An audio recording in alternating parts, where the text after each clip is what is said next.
Maka di sini ada gambaran pada kita yang pertama, kalau antum sedang dibimbing oleh Allah menuju kedudukan yang tinggi, maka sadarlah teman-teman, saat yang bersamaan antum tidak akan sunyi dari rintangan-rintangan sekitaran.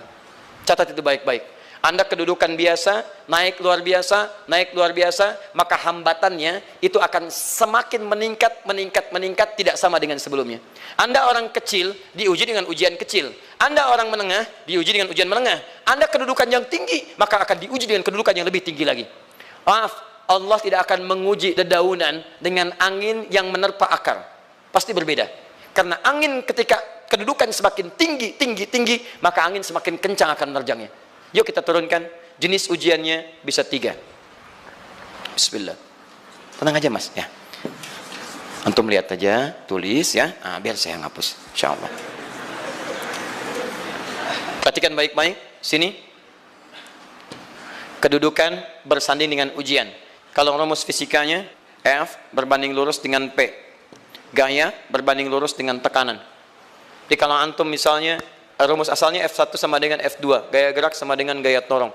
Kalau dikembangkan ke sini, tenaga kecil begini, maka yang bunyi kecil. Kalau besar, semakin besar lagi. Nah, memahami rumus ini, F sama dengan P. F berbanding lurus dengan tekanan. Ada gaya tekanan juga yang cukup kuat. Ketika antum pukul kencang, suara kencang. Tapi ini lebih sakit kan? Tekanannya lebih kuat. Itu agak berbeda. Itu dalam persepsi positif. Dalam persepsi negatif juga bisa. Gaya berbanding lurus dengan tekanan. Semakin orang banyak gaya, semakin tertekan hidupnya. Ya? Tanya. Sekarang lihat sini. Rumus ini kalau kita turunkan lewat ayat, am hasibtum an tadkhulul jannata. Apakah Anda akan duga begitu mudah masuk surga? Walamma yatikum matalul ladzina khalau min qablikum. Sementara Allah belum menguji Anda seperti orang dulu yang dijamin surga mendapati ujian. Apa jenis ujiannya? Ini manhaj hidup kita dan kita berhenti di sini. Maaf, saya mungkin hanya 5 ayat dulu untuk hari ini ya. Massathumul ba'sa. Ujian pertama disebut dengan ba'sun. Jamaknya ba'sa. Ba'sa. Ini masih ringan. Misal, jarang ke masjid, sekarang mulai ke masjid. Begitu antum ke masjid, Allah kasih ujian. Sesuai dengan kadar niat antum. Kasih ujian gerimis. Ke masjid gak? Itu ba'sun. Begitu antum ke masjid, orang Arab katakan, nazil matar. Turun hujan. La ba's, la ba'sa, la ba'sa. Gak ada masalah. La ba'sa, tidak ada masalah. Serap ke dalam bahasa Indonesia lewat labas. Labas lewat. Ringan. Berarti kalau antum diuji dengan yang ringan, maka antum kadarnya masih ringan, akan dinaikkan kepada yang menengah. Akan yang menengah. Hati-hati betul. Kalau antum belum lulus yang di sini, maka antum akan terus sampai di sini, sampai lulus di sini. Sampai lulus. Antum mau berangkat ke masjid gerimis bisa. Tiba-tiba nggak jadi di rumah. Istri antum mengatakan, "Pak, kok nggak ke masjid? Hujan mah kan cuman gerimis, takut teriak, masya Allah." Padahal antum misalnya belum kuat untuk berangkat, maka antum akan terus diuji di sini. Lihat rumusnya, Quran surah kedua ayat 286. La yukallifullahu nafsan illa. Allah tidak akan pernah menguji seorang hamba di luar kadar kemampuannya. Jadi kalau antum masih ujian yang ringan, antum diberikan yang ringan. Antum naik menengah, diberikan yang menengah. Antum naik lagi level tinggi, diberikan ujian yang berat. Menengahnya disebut dengan darrun. Wad-darra, dari ba'sun jadi darrun. Jamaknya darra. Sudah menyakiti fisik. Kena fisik. Sudah melukai. Hujannya makin deras. Ya. Kalau dalam kehidupan, yang ini mungkin celaan biasa. Duh, sudah berubah ya. Masya Allah. Sekarang jilbabnya sudah panjang. Masya Allah. Duh, semakin panjang ya. Yang ingin Batman ya. Masya Allah, udah banyak. Begitu sudah mulai pakai cadar, ninja. Oh, Masya Allah. Dorna, sudah nggak enak ke fisik.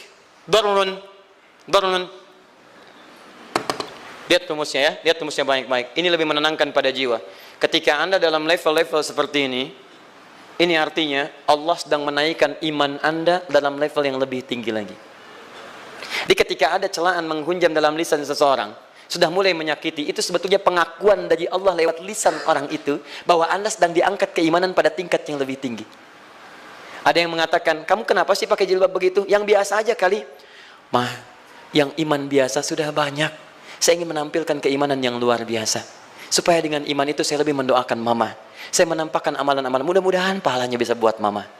Masuk dengan bahasa yang baik. Masya Allah. Jadi kalau antum bisa melawan hal-hal demikian dengan bahasa yang indah, itu nyaman kepada jiwa. Kadang-kadang ada kalimat-kalimat yang tidak perlu pakai dalil, teman-teman sekalian. Kembalikan ke sini. Terakhir, wazulzilu zilzal. Zulzilu zilzal. Gempa, goyang. Dia ada ujian yang bisa menggoyangkan diri kita, membuat gempa hati kita. Antum sudah nggak kuat, kadang-kadang jalan sempoyongan, padahal nggak ada gempa di luar, cuman hati kita kayak kena goncangan. Diserang sana, serang sini, nggak bisa tidur, nggak bisa makan, tawarin ini susah, itu susah. Wazulzilu. Bahkan hatta yaqula Rasulullah walladzina amanu ma'ahu mata nasrullah. Sampai-sampai Rasul SAW, bahkan orang-orang beriman, bahkan yang setelahnya bisa mengatakan, kapan ini berakhir? Akan tiba masa Anda mengalami satu situasi sampai Anda mengatakan, kapan berakhirnya yang seperti ini? Serang, serang, serang. Perhatikan, jika Anda berada pada level ini, saya ucapkan selamat kepada Anda. Karena Anda akan diangkat pada kedudukan yang tertinggi di antara sekian ujian yang ada. Zuzan. Artinya Allah akan naikkan Anda pada derajat yang tinggi. Karena hukum ujian tadi, la yukallifullahu nafsan illa wus'aha. Allah nggak akan menguji seorang hamba di luar batas kemampuannya. Jadi kalau Anda sudah dipandang oleh Allah siap menerima yang ini, maka Anda akan diberikan zilzal. Kalau Anda nggak mampu, Anda hanya akan diberikan darra atau ba'sun. Dimohon maaf, kalau di antara jamaah yang hadir saat ini, Anda merasa sedang punya masalah yang berat, membuat hati Anda goyah, saya ucapkan pada Anda, dari sekian hamba Allah yang ada di muka bumi, cuman Anda yang diberikan itu. Artinya Allah akan mengangkat derajat Anda. Ayo bahagia. Dan yakinlah, bukan orang lain yang dititipkan, Anda yang diberikan. Allah percaya pada Anda, kenapa Anda tidak yakin? Bukan orang lain. Jadi mustahil Allah memberikan ujian berat kalau Anda nggak sanggup. Karena cuma Anda yang sanggup, Anda yang dikasih. Makanya jangan mengeluh. Jangan katakan, ya Allah, kenapa saya, ya Allah? Why me? Kata Allah, why not? Kamu yang bisa. Yang lain tidak. Dan tanpa harus Anda menuliskan status. Memang cuma saya yang sanggup. Oh, Masya Allah. Gak usah. Sadari. Kalau bukan sayang, Allah itu punya sifat adil. Nggak mungkin menukar sesuatu di luar kadarnya. Antum tahu cicak? Halo? Jangan katakan wallahu alam, cicak. Cicak, baik. Bagaimana aktivitasnya? Merayap. Di mana? Dinding. Apa makanannya? Nyamuk. Nyamuk bagaimana aktivitasnya? Terbang. Pertanyaan saya, di mana keadilan Allah menjadikan makhluk yang merayap makanannya terbang? Kalau nyamuk masuk kategori pertama tadi, pintar dan tahu dirinya pintar, jadi mainan cicak. Cicak, ayo tangkap. Cicaknya cuma merayap, dianya terbang. Beruntungnya nggak ada nyamuk yang jenius. Tapi yang paling hebat, perhatikan bagaimana lisan orang tua kita menanamkan kalimat-kalimat untuk menanamkan tauhidullah subhanahu wa ta'ala. Cicak diam merayap. Perhatikan, yang Allah tuntut pada cicak, merayap kamu. Walaupun cuma diam-diam. Lihat baik-baik, diam-diam merayap. Datang seekor, Masya Allah, ketika dia merayap, nyamuk datang. Lihat, bukan cicak mendatangi nyamuk, tapi nyamuk mendatangi cicak. Kalau cicak tidak merayap, mustahil nyamuknya datang. Allah hanya tunjukkan, kamu merayap ya, nyamuk datang. Sekalipun dia merayap, cuman diam-diam, nyamuknya datang. Jadi hukum Allah itu kalau dipatuhi, nikmat kehidupan. Cicak gak merayap, nyamuk gak datang. Cicak merayap, nyamuk datang. Datang seekor nyamuk. Setelah itu, silakan. Ya. Jadi kalau kita teman-teman ikuti hukum Allah, mau berat, alhamdulillah. Mau ringan, alhamdulillah. Ya mau sedang, alhamdulillah. Begitu diangkat, artinya ada pengakuan dari Allah, iman kita akan diangkat. Cuman, bahasa Nabi Ya'qub alaihissalam kepada Yusuf alaihissalam, mesti ada persiapan dalam mengatasi itu semua. Tidak cukup hanya mendiamkan saja. Maka kata Nabi Ya'qub, jangan kisahkan dulu. Bikin dulu pemetaan-pemetaan untuk mudah mengatasi itu semua. Ini poinnya. Anda harus punya rencana.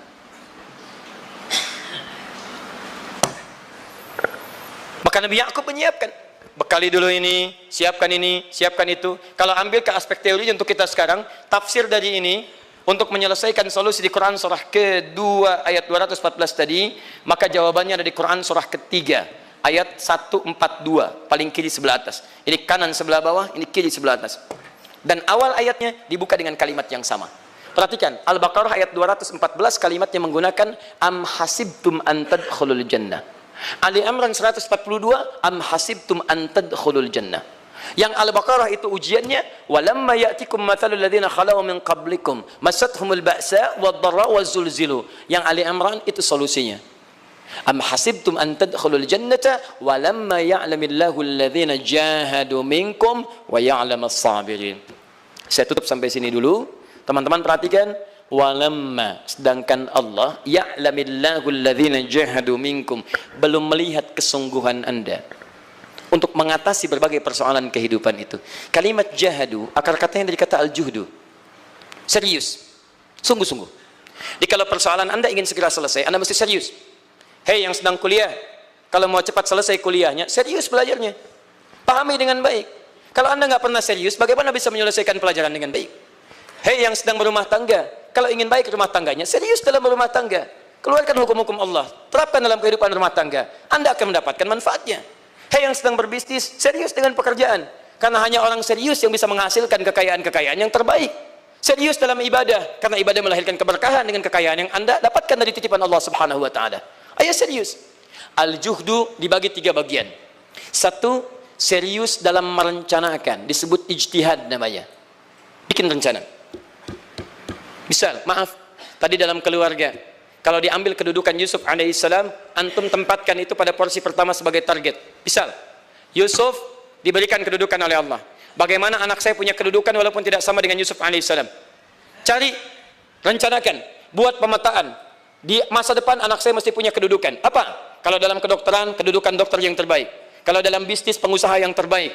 Misal, kalau dalam pemerintahan, jangan tanggung-tanggung, jadi presiden, jadi itu. Anda turunkan kemudian pendidikannya dari situ. Ijtihad direncanakan. Masuknya lewat sini, lewat sini, lewat sini, lewat sini. Seperti kemudian, maaf, Hannah dengan Imran rahimahumullah merencanakan hasil yang terbaik untuk Maryam, bahkan sejak dalam kandungan. Quran surah ketiga Ali Imran dari ayat 35 sampai 37, paling kiri pertengahan sampai bawah. Idz qalat imra'atu Imran rabbi inni nazartu, bahkan nazartu ma fi batni muharrara, saya bernazar anak saya yang lahir ini akan punya kedudukan dekat dengan Allah Subhanahu wa taala. Di sejak bayi direncanakan mau jadi apa. Setelah itu apa? Jihad. Jihad itu kesungguhan dalam mempraktekkan, mengaktualisasikan konsep yang sudah dibuat.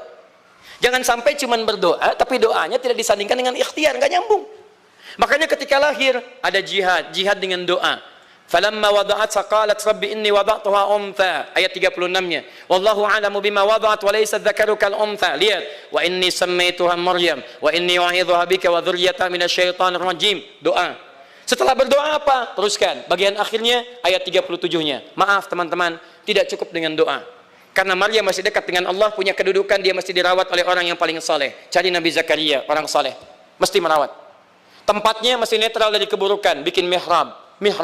Jadi tempat dibuatkan, orang soleh merawat, doa dipanjatkan, doa berbanding lurus dengan ikhtiar. Apa yang terjadi? Ayat 37-nya. Fataqabbalaha rabbuha biqabulin hasanin wa ambataha nabatan hasana. Maka Allah Subhanahu wa taala menerima usaha orang tua ini. Doanya diterima, ikhtiarnya diterima. Jadi kalau antum mengambil ayat tadi, diterapkan dalam kehidupan, rencanakan teman-teman sekalian. Anak mau sekolah di mana? Mau jadi apa? Turunkan ke bawahnya. Oh, dia mau jadi dokter, dokter yang hafal Quran, turunkan. Pendidikannya di sini sampai paling kecilnya. Siapa gurunya yang dekat dengan Allah? Sekolahnya yang menjauhkan dari hal-hal keburukan, sampai satpamnya soleh, securitynya soleh, koperasinya orang-orang soleh, gurunya orang-orang soleh. Hadirkan. Kalau ikhtiarnya sudah nyambung dengan doa, maka fataqabbalallah, qabbalallah. Taqabbalaha rabbuha. Diterima Maryam, antum diterima. Di kadang-kadang yang nggak nyambung nih begini, doanya nggak nyambung dengan ikhtiar, itu masalahnya. Ya Allah, mohon ya Rabb, jadikan anak saya rajin sholat, hafal Al-Quran, tapi ditempatkan di sekolah yang tidak pernah mengajarkan sholat, gak nyambung. Ditempatkan di tempat yang tidak pernah mengajarkan Quran, tidak nyambung. Gak ada kesamaan di situ. Maka Nabi Ya'qub alaihissalam memberikan gambaran kepada anaknya, nak, kamu akan punya kedudukan begini, hati-hati, setiap ada kedudukan akan ada rintangan, kamu harus punya rencana untuk merencanakan solusi-solusi terbaik untuk itu. Kemudian yang terakhir, ini yang paling hebat, mujahadah. Perjuangan melawan emosi. Karena tidak sedikit tantangan itu, maaf, yang berat itu bukan menghadapi fisiknya, tapi menghadapi diri kita sendiri. Mau ke masjid, malas, itu yang susah dihadapi dibandingkan dengan hujan. Hujan ada payung, malas mau pakai apa? Maaf, menurun, semangat turun, malas datang, kecewa datang, pesimis datang, lawan, namanya mujahadah. Gabungkan ketiganya, isi dengan sabar. Wa ya'lamas sabirin. Manhaj itulah yang diberikan kepada Yusuf, sehingga Yusuf nanti mengalami tahapan-tahapan kehidupan sampai dengan beliau mencapai puncak tertinggi, disebut kemudian menjadi Al-Aziz, dan disitulah kemudian terbukti mimpinya. Setelah 40 tahun atau 80 tahun disebutkan dalam satu riwayat, maka terbuktilah mimpi ini punya kedudukan, bapak ibunya beserta saudara-saudaranya sujud di hadapan Yusuf alaihi salam. Teman-teman, ini baru 5% dari pengajaran yang ada di surah Yusuf. Masih banyak hal yang lainnya. Bagaimana ketika mohon maaf bertemu dengan saudaranya. Saya kasih bocoran sedikit.